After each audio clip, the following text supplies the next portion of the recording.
Hello friends, welcome to the channel Educational Era. Today we are here to talk about a renowned person, Rishi Sunak.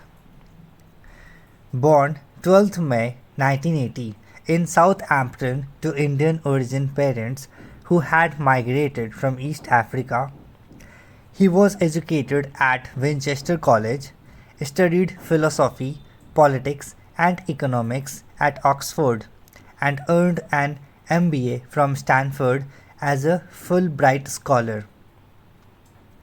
His career path: analyst at Goldman Sachs from 2000 to 2004, hedge funds, then entered politics as MP for Richmond in 2015. Talking about his political career: parliamentary rise, held junior ministerial roles under Theresa May and later became Chief Secretary to the Treasury under Boris Johnson. Chancellor of the Exchequer, led the UK's COVID-19 economic response, introducing furlough and support schemes.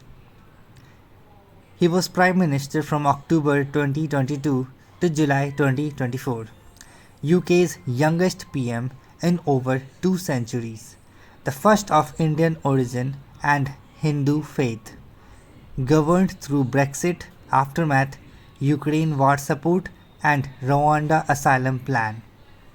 He lost power in the July 2024 election.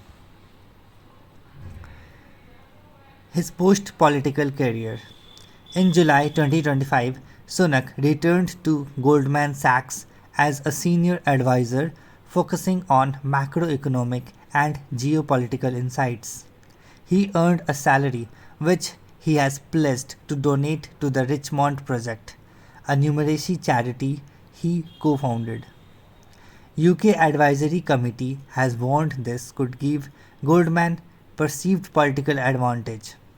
Sunak faces a 1-year lobbying restriction.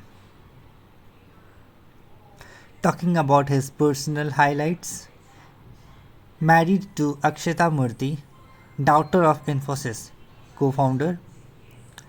Couple is among the wealthiest in UK politics with a net worth of around 640 million euros. Known for his tech-savvy, data-driven approach, critics have been called out his elite background. Let's summarize this. Rishi Sunak rose from finance to the pinnacle of UK politics, steering the nation through one of its most turbulent eras. Now he has circled back to finance, bringing global economic perspective to Goldman Sachs while supporting educational philanthropy. His journey, blending political influence and financial acumen, continues to draw both public interest and scrutiny. That's all for today. Thank you so much for watching. Please do subscribe to Educational Era.